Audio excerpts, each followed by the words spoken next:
gente, eu sou Dolores Carmen, vou estar ministrando a matéria de Direitos Humanos com vocês. Eu tenho uma experiência de aprovação nessa prova, né?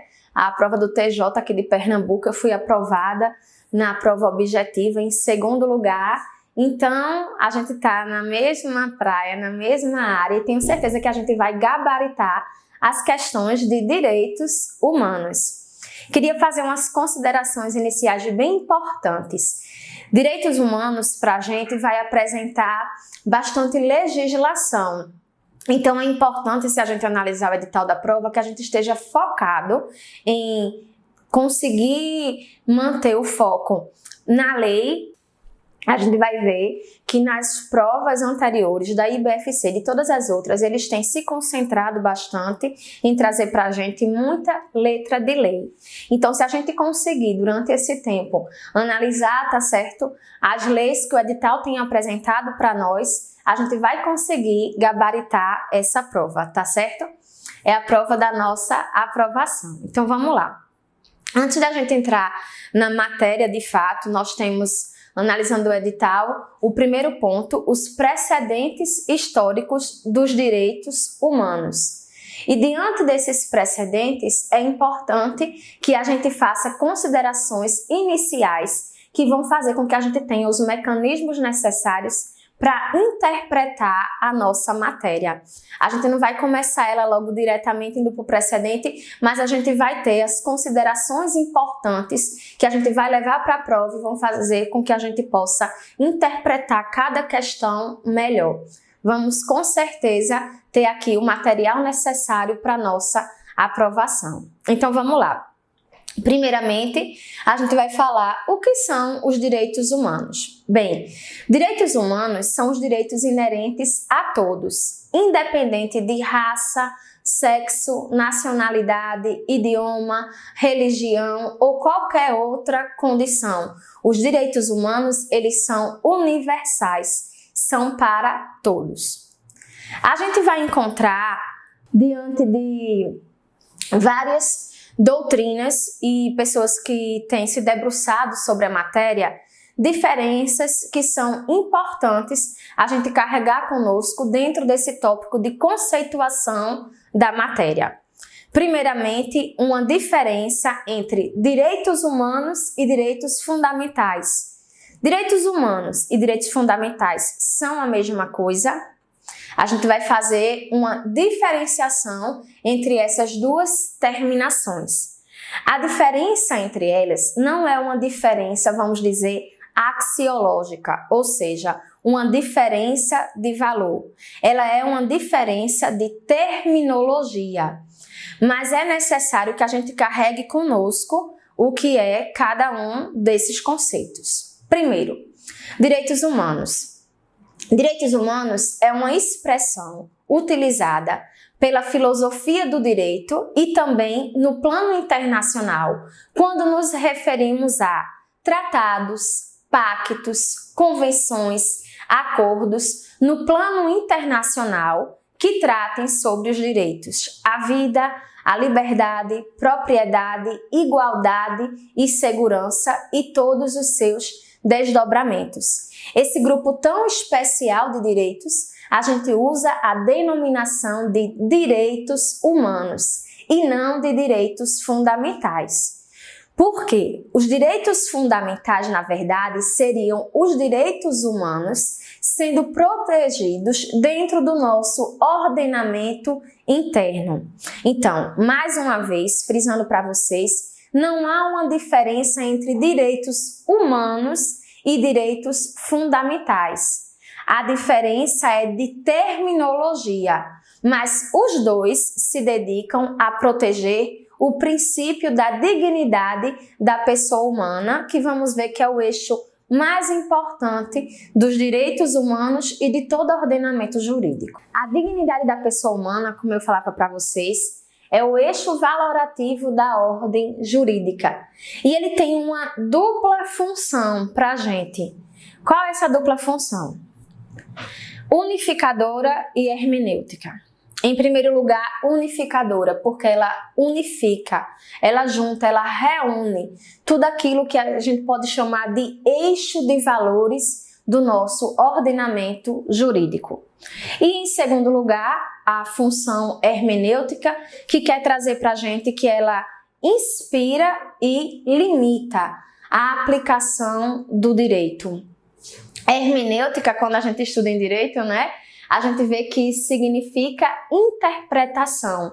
Então, ela traz para a gente a melhor interpretação daquilo que o direito vai ser aplicado, daquilo que o direito vai atingir. Então, a gente poderia dizer que a partir da função hermenêutica, a gente vai ter a melhor aplicação do direito, quando ela é interpretada à luz do princípio da dignidade da pessoa humana. Então vamos lá.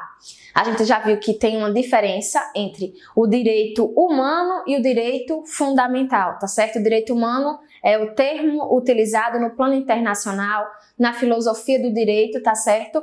E também no plano, né, de direito público e privado, para designar esses tratados, acordos, convenções no plano internacional sobre vida, liberdade, igualdade, o grupo de direitos tão especiais que a gente chama de direitos humanos. E o direito fundamental é esse direito humano sendo protegido dentro do nosso ordenamento jurídico, no ordenamento interno. Todos dois, direitos humanos e direitos fundamentais, protegem o princípio da dignidade da pessoa humana, que tem essa dupla função unificadora, porque é o eixo valorativo que reúne, e também a hermenêutica, que inspira e limita a melhor aplicação do direito. Então, os direitos humanos e fundamentais formam esse centro mais valioso dos direitos e se relacionam à vida, liberdade, igualdade, propriedade e segurança com todos os seus desdobramentos. Também há outra diferenciação que é muito importante a gente trazer para a nossa prova: direito e garantia.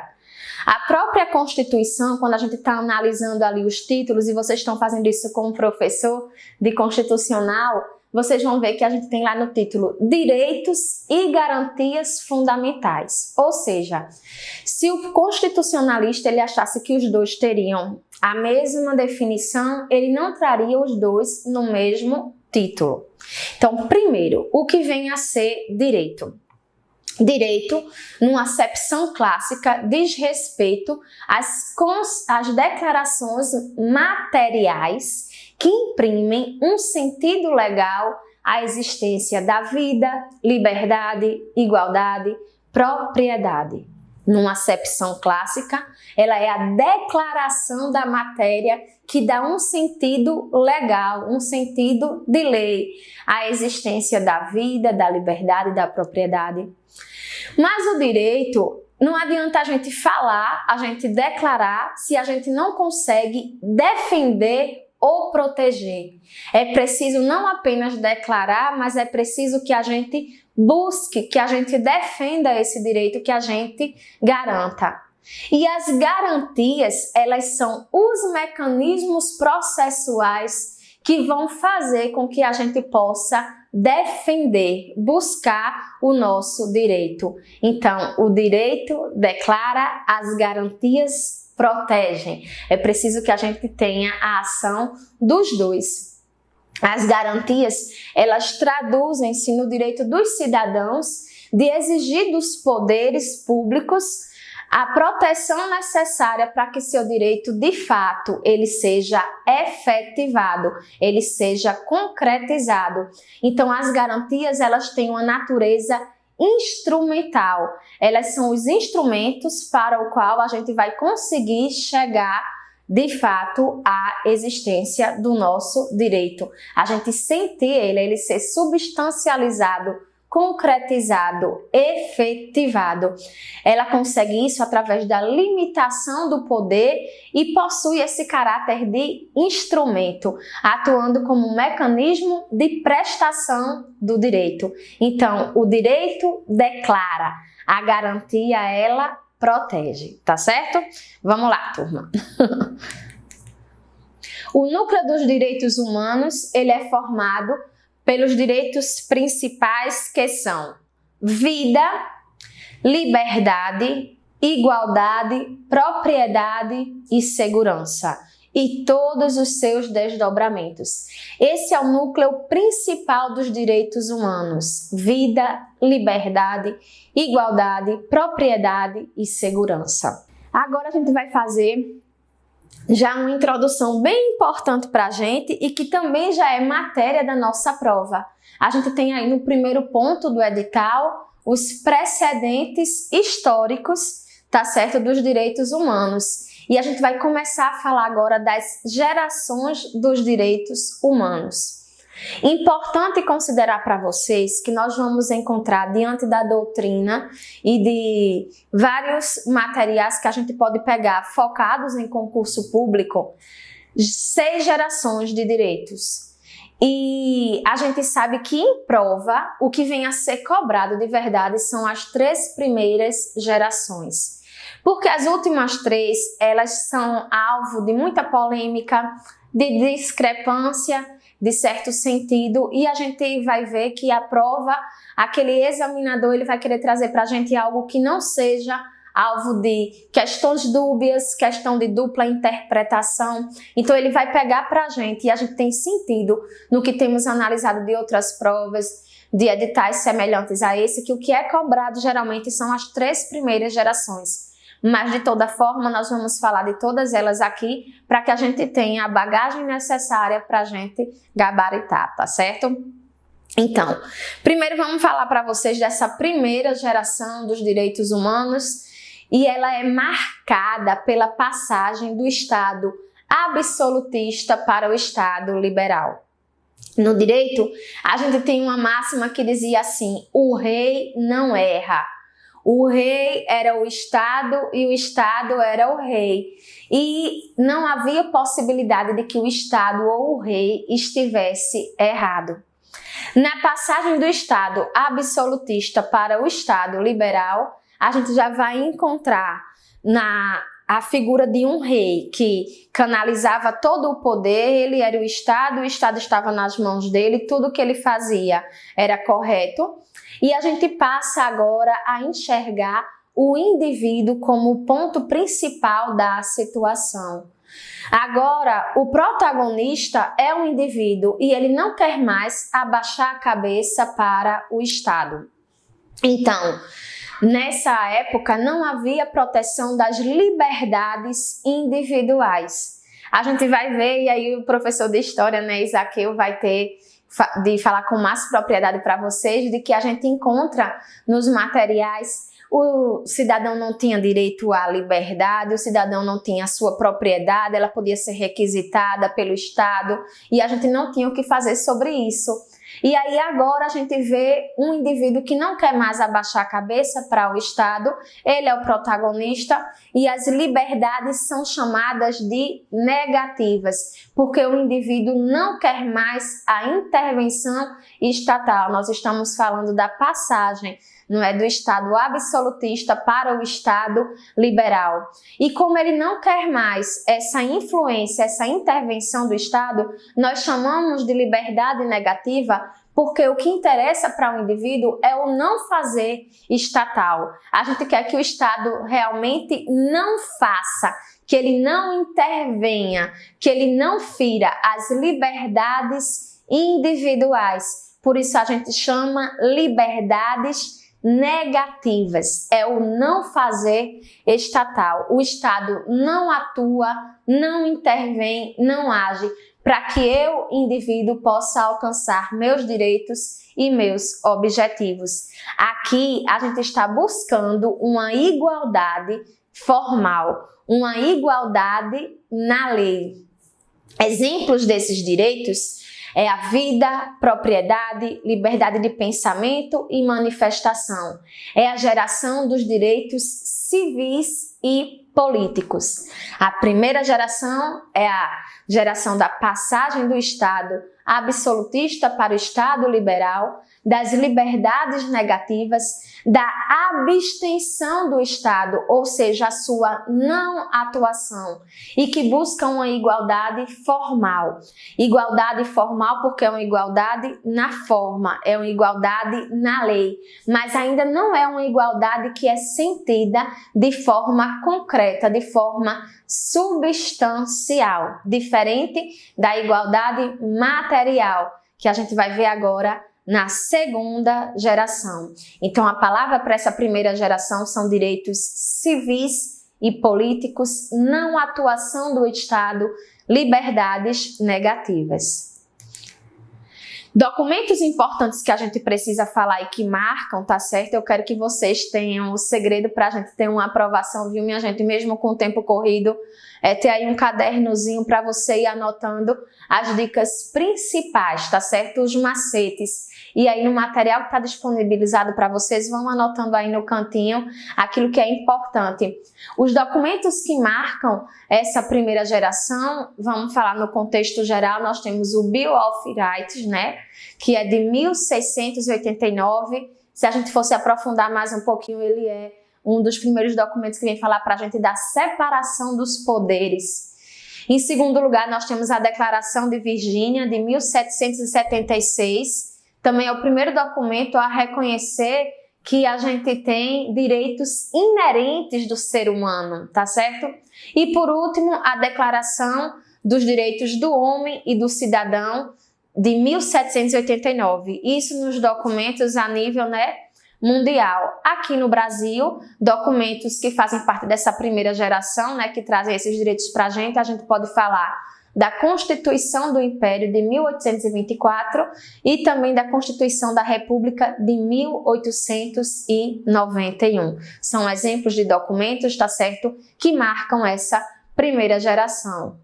Na segunda geração, nós temos, sob a inspiração do Tratado de Versalhes de 1919, o principal documento do pós-guerra, nós temos as condições de paz para uma nova ordem mundial e também o marco da criação da Organização Internacional do Trabalho, a OIT, Nasce a segunda geração de direitos fundamentais que traz proteção aos direitos sociais, econômicos e cultural.